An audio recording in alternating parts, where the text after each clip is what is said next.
Once the United States entered the war, the government tried to promote support for its efforts among Americans, even going so far as to enact legislation that controlled, or that tried to anyway, control attitudes and behaviors.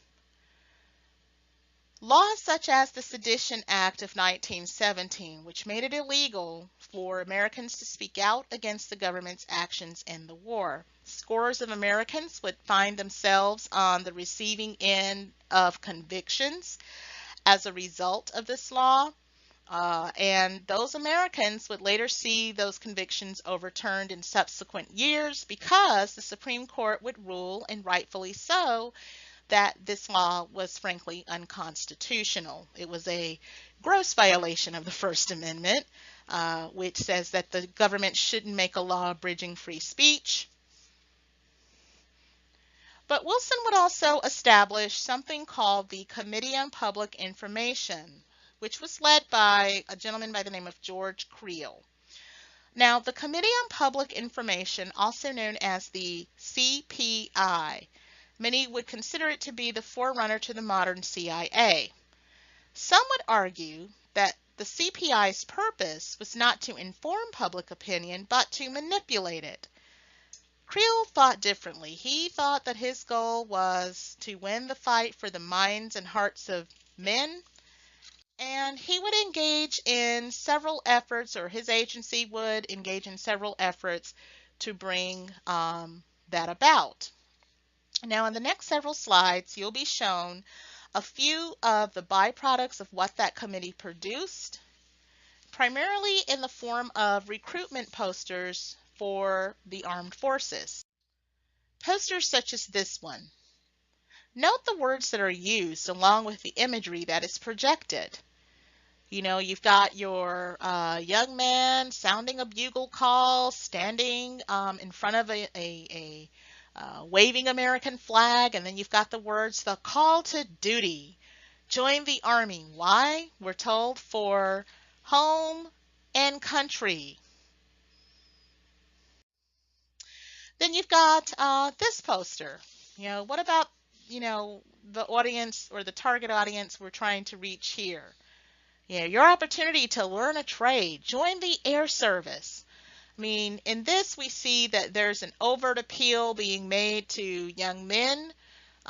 We're seeing this appeal made to them on practical levels. You've got an opportunity to get a trade that you can earn a living with once the war is over, should you survive, God willing. Then you've got these airplanes flying around, which, remember, keep in mind, aerial technology is still relatively new in the World War I years. We've only been flying around for a little over 10 years at this point. So this must be very exciting to gain the opportunity to learn how to master one of these majestic machines. Well, what about this poster? It's not a military recruitment poster, obviously. So who do you think the intended audience may have been here? If you guessed women, you're right, because women at that time were barred from active duty service in combat and many combat support roles. But American women were still called upon to use their homemaking skills to contribute to the war effort by knitting socks, for example, for the fighting troops. We should note that the promotion of America's war effort wasn't limited to the visual arts. Songwriters were also employed to drum up patriotic feeling as well. Songwriters such as this gentleman, George Cohen, who is pictured on the screen and who was the author of the song, or the songwriter that was behind the song Over There. I want you to, as you listen to this song, note the music and the triumphant notes that the lyrics, I feel, successfully sounded throughout the duration of the song. Here we go.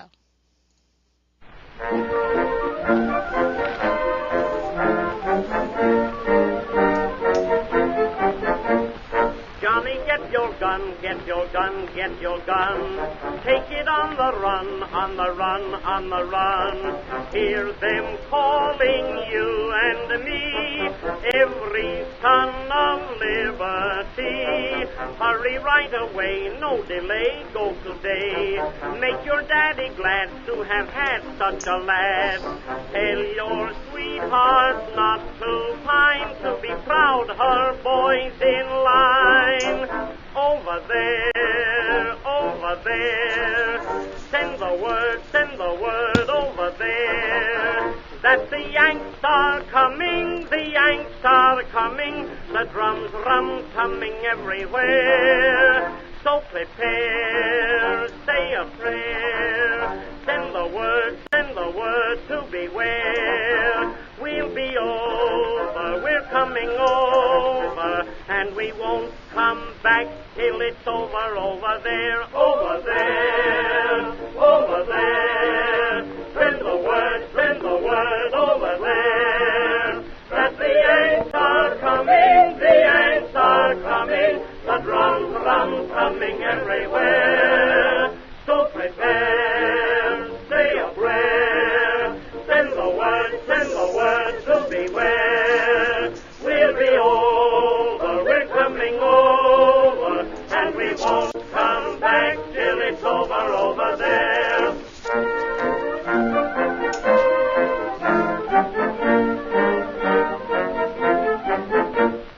Johnny, get your gun, get your gun, get your gun. Johnny, show the Hun you're a son of a gun. Hoist the flag and let her fly. Yankee Doodle, do or die. Pack your little kit, show your grit, do your bit. Yankees to the ranks, from the towns and the tanks. Make your mother proud of you, and the old red, white, and blue. Over there, over there. Send the word over there. That the Yanks are coming, the Yanks are coming. The drums rum-tumming everywhere. So prepare, say a prayer. Send the word to beware. We'll be over, we're coming over, and we won't come back till it's over, over there, over there, over there. Send the word over there. That the Yanks are coming, the Yanks are coming. The drums rum-tumming everywhere. So prepare, say a prayer. Send the word to beware. We'll be over, we're coming over, and we won't come back till it's over, over there. Now, I don't know how many of you were directing your own little personal music video while this song was going on, but I know that I was. And if you're anything like me, you probably had some marching Marines selling out, talking trash about how they were going to kick some German, well, what rhymes with trash. I'm not going to say it in this presentation, but you know how Marines are, and you know how infamous they are for the use of language. Let's just say. And so, if George Cohen's objective was to rouse the troops and to rouse the American people through the use of music and through the use of lyrics, I think he was successful in that. This is actually a song that has endured generations, and many, particularly over the course of the 20th century anyway, many a fighting man and later woman would probably sing this tune as a way of getting the troops roused or engendering feelings of patriotism and a feeling of wanting to go out and really lay waste to your enemy. Okay, so after about 15 months of direct military involvement, America's participation in World War I would eventually come to an end when, on November the 11th of 1918, an armistice would be signed calling for an end to the Great War. Now, if you look at that date very carefully, you'll notice 11/11. That's a date that in our own day and time we recognize as Veterans Day. But for many years after World War I, because this was the date on which the armistice ending World War I was signed, it was known as a day of remembrance for that reason. Of course, we would have World War II later, so it just seemed kind of inappropriate to honor this day as a day ending a great war when we would be later engaged in another war. So sometime later in the 20th century, Armistice Day would eventually become the Veterans Day that we currently know. At the time that the Great War ended with the signing of this armistice, 115,000 Americans were among the 8 million soldiers and 7 million civilians who had died internationally. 10 months earlier, Wilson would make a joint speech to Congress, a speech now famously dubbed the 14-point speech rather. And in it, he would lay out his vision for a post-war world which included a bold plan for carving out a new political order. Now, it was called the 14-point speech because he would outline 14 essential principles for world peace. And here I've kind of broken down for you what those points entailed. 8 of the 14 points proposed creating new nations, shifted old borders, or assuring self-determination for people who were previously under the rule of some of Europe's great colonial powers. 5 of the 14 points invoked principles to guide international relations, freedom of the seas, open diplomacy instead of secret treaties, a reduction in armaments, free trade, and the fair settlement of remaining colonial claims. Now, it's the last point that we need to talk a little bit more about. And that point is this last one here, where he calls for the establishment of an international peacekeeping organization. The establishment of that international peace organization, what Wilson envisioned, would be an outfit where nations could come and air their grievances without having to resort to armed conflict to do so.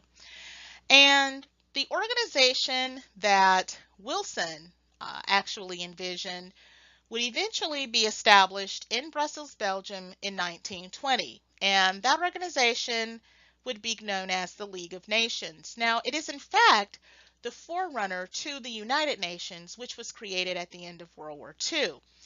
But Wilson's vision of this forum where member nations would, having respect for each other's sovereignty, be provided a forum to avoid armed conflict was something that his very own country would reject membership in.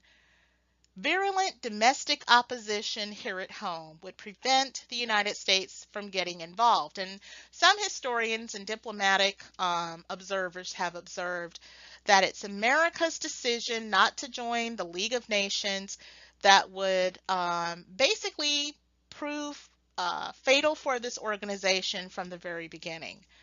The League of Nations will be involved in some rather fruitless efforts to avoid armed conflict, as we shall later see when we get into the 1930s.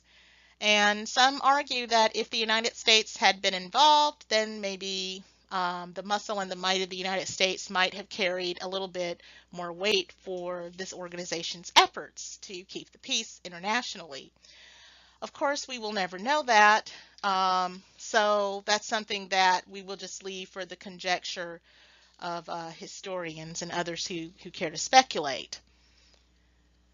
The treaty that would officially end World War I would be known as the Treaty of Versailles. And one of the things that we need to remember about this treaty, other than it being the official treaty that ended World War I, And other than the fact that it was signed in France at a palace of the same name, which literally means Hall of Mirrors, was the fact that Germany had to accept sole responsibility for the war. This was highly punitive on the part of the Germans, because having to accept sole responsibility for starting the war meant that you had to pay huge reparations.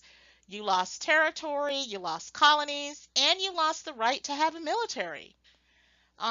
It's these conditions that I think we should keep in mind as we think about those factors which would lead to World War II, because we will see the rise of a demagogue in Germany in the 1930s who would cite the terms and conditions of the Treaty of Versailles and how it deprived the Germans of their national pride. We will see this demagogue use this point as a rallying cry that would eventually lead to World War II. So it can be argued that World War II actually started in 1919 because of these harsh Treaty of Versailles consequences. So, what do I want you to walk away from this presentation knowing? The first thing I want you to know is that the Great War, also known as World War I, disrupted the United States and the rest of the world, thereby changing both forever. Initially, the United States tried to maintain a policy of neutrality, but that policy would eventually yield to the sentimental and substantive links that America had with Britain and France particularly, or the Allies. We're going to see some very important and significant changes brought on by U.S. participation in the war that's going to change America's government, its society, and its economy. Some of these changes, including increased government regulatory power and the increased centralization of the federal government, which probably is best embodied by the federal taxation policies that were implemented during World War I, are going to be changes that are going to have a long-lasting impact on our politics and our society. Also, we need to remember that it's during World War I that we see the suppression of civil liberties, the manipulation of human emotion, the repression of dissidents and minorities, and the exploitation of a national crisis to promote narrow interest. I mean, we're going to see a certain pattern develop here that politicians are going to use time and again throughout the 20th century and even into the 21st century, if we're honest. And these particular practices and these particular strategies are going to be utilized by future generations of politicians, as I just said, or as I just mentioned. So, this concludes this lesson's presentation. I would like for you to again review the relevant text references that you can find in the course calendar for additional information.